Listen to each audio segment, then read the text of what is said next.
Managing Director Sri Bhaskar, Mr. Ashish Anupam, and senior officials of the Tata Steel Company and VNST Steel Distributors, members of the corporate sector of India as well as Sri Lanka, representatives of UNICEF, Rotary, distributors participating at this convention, ladies and gentlemen. All of you who are present here today are front row distributors of the large steel producers in the world and represent a company as solid as steel,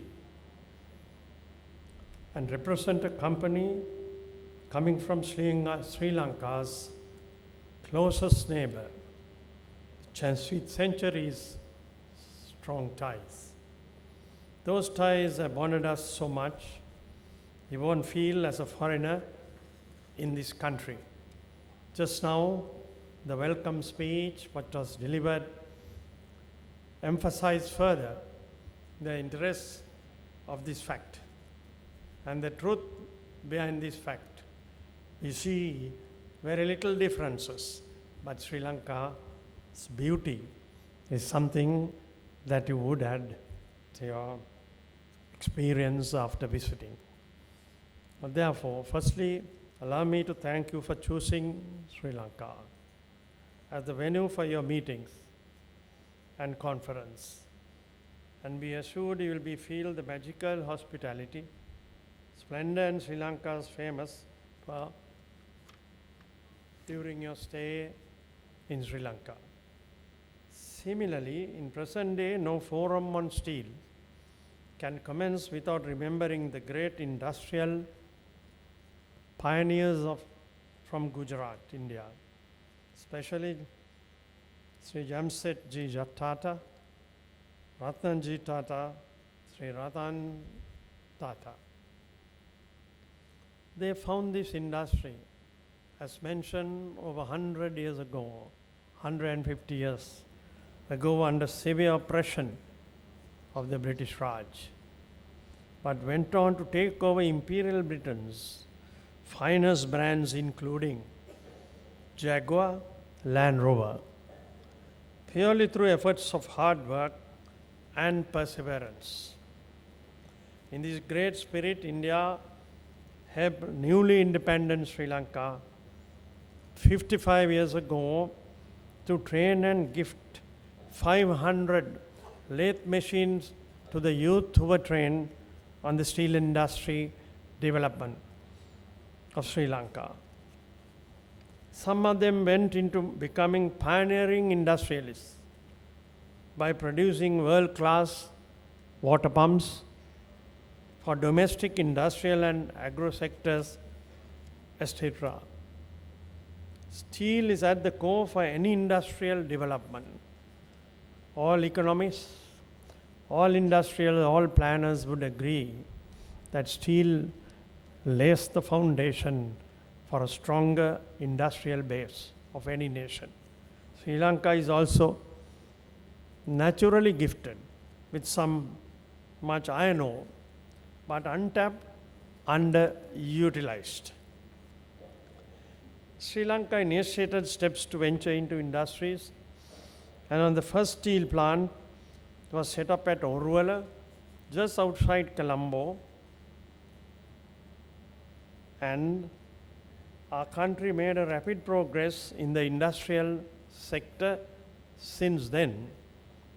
Rapid for Sri Lanka, but might not be that we have been rapid enough to take on the international markets.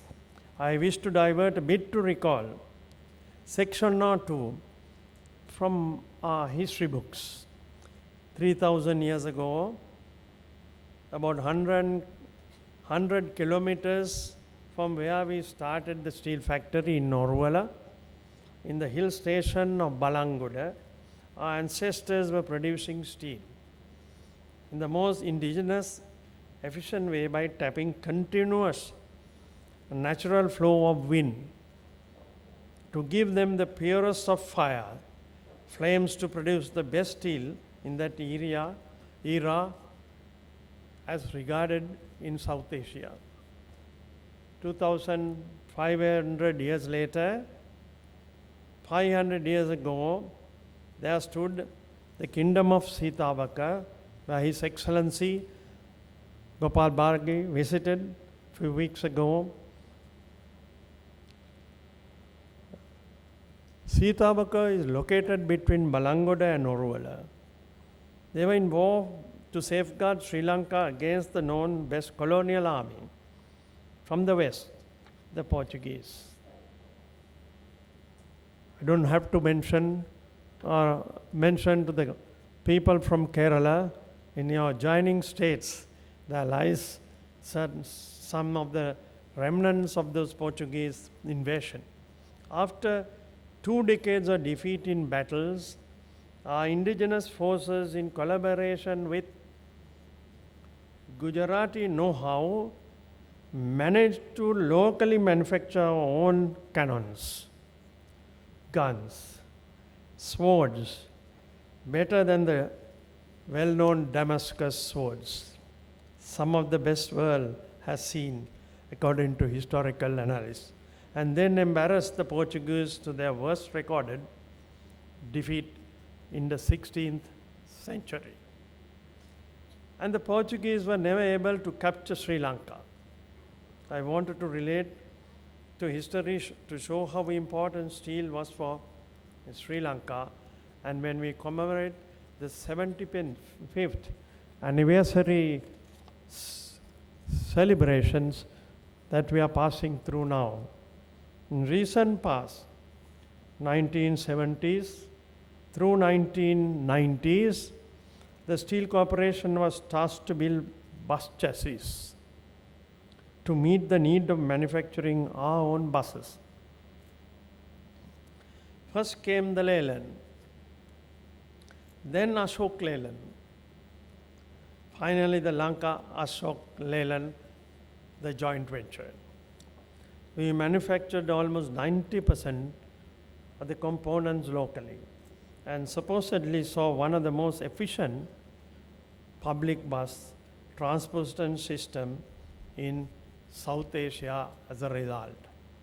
Today, obviously things have changed in the post-COVID world. Therefore, I would like to take this opportunity to request reputed Indian companies to explore possibility, similar to you all, investing in Sri Lanka to set up industries, joint ventures, PPPs, utilizing attractive facilities and incentives in addition to the highly skilled human resource available in Sri Lanka. We are also taking steps to introduce more schemes to enhance investor-friendly facilities. We already have free trade agreements with several countries, especially with India, to ensure lucrative markets for our industrial producers. Lastly, Sri Lanka has some of the most efficient ports in the world. Sri Lanka is situated in very proximity to the most popular container navigational routes from east to west and vice versa. And India has recently become the world's largest population, 5th largest economy in the world. Now G20 is chaired by Indian Prime Minister Sri Narendra Modi, which not only inspires India, its strength and inspiration for Sri Lanka too. The focus and demand for region will naturally multiply. So will the demand for construction, infrastructure, development, transportation, other steel required industries will grow in many folds as you invest and as you go in for joint ventures. The new markets that you'll have explored can also be taken to using the Sri Lankan navigational routes and ports. Days ahead are certainly marked as highly exciting times for all of you, we will come out of this crisis that we are in. India has been the biggest strength to Sri Lanka in this crisis to take forward. And we hope we will be able to come out of this crisis, as Sri Lanka has faced such crisis before, and we have been able to come out of it. In fact, if I may mention, the ocean around us is the world's third largest. It commands 60% of the world's GDP, sees 80% of the world's shipborne energy transport through its ocean. 55% of the world's container traffic fly through our oceans. That's great load of steel around us. You'll agree. I mean ships, containers, and even cranes. And the new technology that adds on to the communications. Before I conclude, let me share all of our grief.